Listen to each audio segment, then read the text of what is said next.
नमस्कार।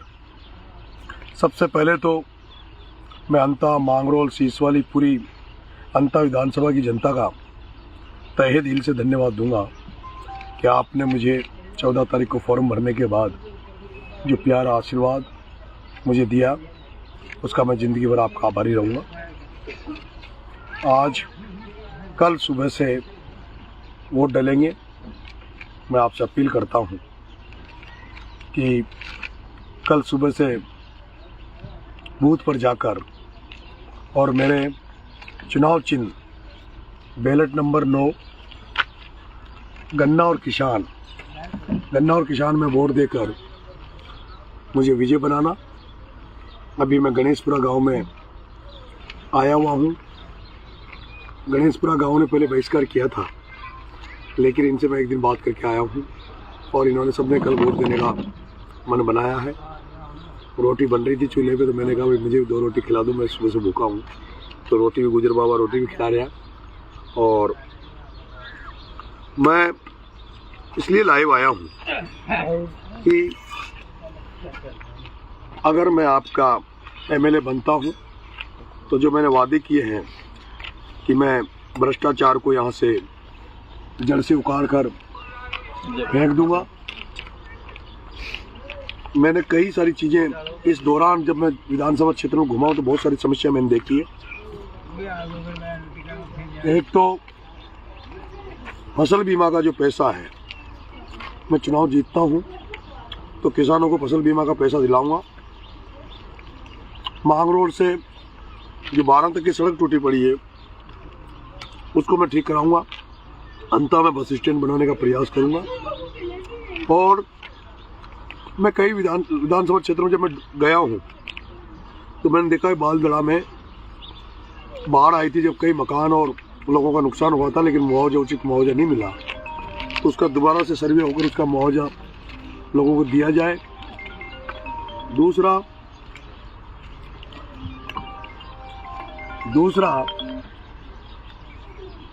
एक मैंने देखा है कि नदी के किनारे जो महल डैम बन रहा है उसमें 50 गांवों की ज़मीनें डूब क्षेत्र में आ रही है। नदी के पहली साइड वालों को तो 11 लाख रुपए मुआवजा दिया जा रहा है और इधर वालों को 5 लाख। तो ये भेदभाव हम नहीं चलने देंगे। अंता में अगर एमएलए बनते हैं तो वो जो इधर के जो 50 गांव हैं उनके लोगों को भी 11 लाख रुपए दिलवाने के लिए लड़ाई लड़ेंगे। आज हम देखते हैं रोड पे गौ माताएँ बेसहारा होकर सड़क पर घूमती रहती है। मैं चाहूँगा कि गौ माता की रक्षा के लिए विधेयक पास हो, विधानसभा में आवाज़ उठाऊंगा, जिससे कि गौ माताएं सड़क पे नहीं घूमे, उनकी रक्षा के लिए प्रयास किए जाए और जिससे एक्सीडेंटों से बचा जा सके और किसानों की फसलें भी गौ माताओं से बचाई जा सके। इसके अलावा जो भी समस्या है, जैसे कई गाँवों में ये समस्या है कि क्या नाम से शमशान घाट के रास्ते नहीं है। अभी मैं यहाँ बैठा हूँ गणेशपुरा में, जिसमें भी एक मेन रोड की पुड़िया टूटी हुई है, इनको ठीक कराऊंगा। पीछे रास्ता है वो भी खराब है, उसको ठीक कराएंगे। इसके अलावा मुझे सीएचए के बच्चों ने समर्थन दिया है, तो विधानसभा में सीएचए के बच्चों ने बहुत दिनों तक आंदोलन किया था। उन सीएचए के बच्चों की आवाज़ को बुलंद करूँगा। हमारे आंगनबाड़ी की जो माताएँ बहनें हैं उनका जो मानदेय है, उनको बहुत कम वेतन मिलता है, जबकि वो बहुत मेहनत करती है।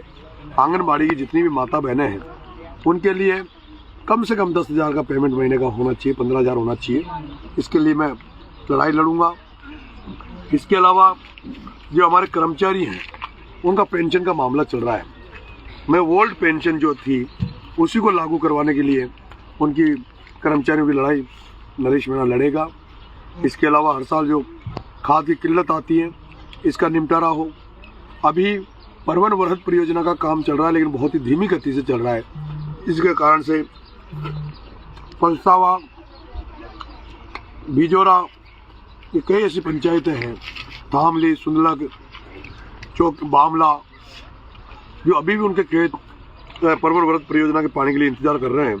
अगर मैं बनता हूँ तो उसमें भी गति दूंगा, ताकि वो जल्दी से जल्दी परवन वरहत परियोजना नहर का पानी खेतों तक पहुँच सके। समर्थन मूल्य पर कांटे का एक जो मामला है कांटे तो लगते हैं, लेकिन जब किसान माल बेच चुका होता है उसके बाद लगते हैं। तो मैं कोशिश करूँगा समर्थन मूल्य के कांटे तब लगे जब किसान की फसल खेत से नहीं निकले, उसके पहले फसल बीमा के कांटे लगे। और 25 कुंटल की जो सीमा बना रखी है फसल कांटों में, समर्थन मूल्य कांटों के लिए, उसको बढ़ाया जाए, उसको बीघा के हिसाब से किया जाए, जिसकी जितनी बीघा की ज़मीन है उस हिसाब से वो किया जाए। मैं उम्मीद करता हूँ कि मैं एक साधारण परिवार में पैदा हुआ हूँ, एक किसान के घर में, सब्जी ले आओ ना यार, किसान के घर में पैदा हुआ हूँ। और अगर एमएलए बना तो जिस तरह से मैंने पिपलोदी में जो 7 बच्चे सही स्कूल की भ्रष्टाचार की भेंट चढ़ गए थे, उनको जिस तरह से मैं 40 दिन जेल रहा, 15 दिन भूख हड़ताल करके उनको न्याय दिलाया, अब मेरे एमएलए बनने के बाद यहाँ भी आप देखोगे कि किस तरह से मैं कोई भी अगर कोई दुर्घटना में कोई किस तरह से ऐसे कोई जनानी होगी तो वहाँ उनको मुआवजा दिलाने के लिए जितनी लड़ाई मेरे से हो सकती है उतनी लड़ाई मैं करूँगा। और यहाँ की जनता को जिस तरह का सर्व समाज मुझे आशीर्वाद दे रहा है, कई लोगों में संशय रहता है कि मीणा समाज से है, मीणा समाज ही करेगा, तो मैं उनसे कहना चाहता हूँ, अभी भी आपने चुनाव में देखा होगा मीणा समाज बड़ा शांति से चुनाव लड़ रहा है। और अगर मुझे जिस तरह जन समर्थन मिल रहा है, सर्व समाज समर्थन मिल रहा है, उससे मीणा समाज को भी लग रहा है कि यार सभी जो मेरे इसको इतना साथ दे रहे हैं तो हम भी, उनका भी व्यवहार बदलेगा और वो लोग भी समावेशी बनेंगे, सबको साथ लेके चलेंगे। लेकिन फिर भी मैं आश्वस्त कर देना चाहता हूँ, अगर कोई मीणा गलत है तो उसके नरेश मीणा उसका सहयोग नहीं करेगा, उसके अगेंस्ट रहेगा। और आपने देखा भी होगा जो भी यहाँ पर गलत लोग थे वो मेरे साथ आप नज़र नहीं आ रहे होंगे, मेरे साथ साफ सुथरे अच्छे लोग नज़र आ रहे हैं। एक जो मैं प्रमोद जैन भाया का भ्रष्टाचार, उसके खिलाफ तो मैं बोलता ही हूँ, लेकिन मैंने देखा है कि गांव में भी उनके जो आदमी हैं, डाल दो कहीं मत, तो वो जो उनका भी कई अत्याचार मैंने देखा गांव में। उन्होंने शमशान घाट की जमीनों का अतिक्रमण कर रखा है, रास्ते जाम कर रखे, चरागाह भूमिया फाड़ रखी, उनके खिलाफ भी हम मोर्चा खोलेंगे। अभी कुछ दिन बाद में पंचायत राज का चुनाव आ रहा है और पंचायत राज के चुनाव में भी अभी जो मेरे चुनाव में जो मदद कर रहे हैं, जो युवा साथी बढ़ चढ़कर भाग ले रहे हैं, हम कोशिश करेंगे कि पंचायत राज के चुनाव में भी नए लड़कों को मौका मिले, नए लड़के चुनाव जीते। और उन सबका जो भाई हमारे साथ जो पूरी ताकत से लगे हुए हैं, ऐसे लड़कों की हम चुनाव में मदद करेंगे, उनका प्रचार प्रसार भी करेंगे, ताकि पंचायत राज से भी अच्छे लड़के निकल के आए जो आप अच्छी सोच रखे किसानों के, गरीबों के प्रति, ताकि उनको भी हम पंचायत राज, ताकि उससे विकास हो सके। मैंने देखा है हमारे आड़ोती में धर्म के प्रति बहुत ज़्यादा आस्था रहती है, लेकिन मैंने कई गाँव में गया देखा है कि देवनारायण भगवान के मंदिर हुए हैं, बाबा रामदेव के मंदिर हुए हैं, वो बड़े ही जीर्ण शीर्ण अवस्था में है, कहीं बाउंड्रियाँ नहीं है, कहीं लोगों ने बिजली तारबंदी कर रखी है, कई जगह कब्जे के लोगों ने कर रखे हैं। अगर एमएलए बनता हूँ तो क्योंकि प्रमोद जैन भाया ने अपनी मीटिंगें करने के लिए और अपने राजनीतिक फायदे के लिए, बैठक बनाने के लिए तो बड़ा की बावड़ी और हाईवे पर एक मंदिर बना रहे हैं जिसमें 100, 200, 500 करोड़ रुपए खर्च किए हैं।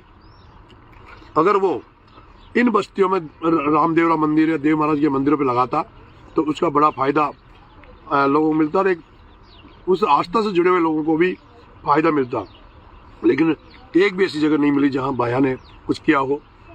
यहाँ दलित समाज बहुत बड़ा है, उस दलित समाज से मैं आश्वस्त कर देना चाहता हूँ कि अभी तक आपने खूब वोट दिए प्रमोद जैन भाया को, लेकिन उसने रिटर्न में कुछ नहीं किया।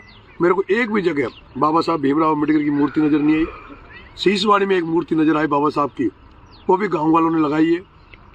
तो मैं चाहूँगा कि अगर मैं एमएलए बनता हूँ तो दलित समाज के लिए हर बड़ी बस्ती में बाबा साहब की मूर्ति लगाऊंगा, साथ के साथ एक अच्छी सी लाइब्रेरी उनके लिए खोलूँगा। और अब कोई समस्या सी जो इंगित करने में मैं रह गया हूँ, तो मैं जब एमएलए बनने के बाद गाँव पैदल पैदल जाऊँगा, तब प्रत्येक समस्या को लिखकर और पंचायत लोगों के बीच में, जनता के बीच में बैठकर उसका हल करने का प्रयास करूँगा। मैं ये मेरा, देखिए कांग्रेस और बीजेपी, इनको आप 70 साल से देखते आ रहे हो, इसलिए इनके चुनाव चिन्ह को तो आप जानते हो, लेकिन मेरा जो चुनाव चिन्ह है उसको बताना बहुत ज़रूरी है। ये इस तरह से नंबर रहेंगे, इस तरह की वो मशीन रहेगी, और मेरा नंबर 9 नंबर पे है नरेश मीणा, और 9 नंबर पे ये बटन होगा जिसमें एक किसान है और गन्ना है। ये किसान और गन्ना है, और आपको इस तरह से बटन दबाना है। ये अभी बोला, जैसे नीचे आएगा 1 2 3 4, ऐसे 9 नंबर है। ये 9 नंबर पे नरेश मीणा मेरा फोटो लग रहा है जो पोस्टर में है, और गन्ना और किसान ये मेरा चुनाव चिन्ह है। और आपको इस तरह से ये एक बार फिर से 9 नंबर नरेश मीणा गन्ना और किसान। और जो लोग गाँव में हमारा चुनावी कैंपेन संभाल रहे हैं, उनसे मेरा आग्रह है, आज की रात है, कत्ल की रात है, आप सब इस मशीन को ले जाकर, और ये नहीं कि ये ऐसे वोट डालना, आप जो माता बहनें बुजुर्ग हैं उनको ये रख के और उनसे आपको बोलना है कि बताओ माँ जी कहाँ वोट दोगी। फिर जब वो वोट सही डाल दे तब आप किसी और को घर घर आज फैल जाओ और घर घर में इस चुनाव चिन्ह को प्रचारित करो। बहुत बहुत धन्यवाद। नमस्कार। राम राम साहब।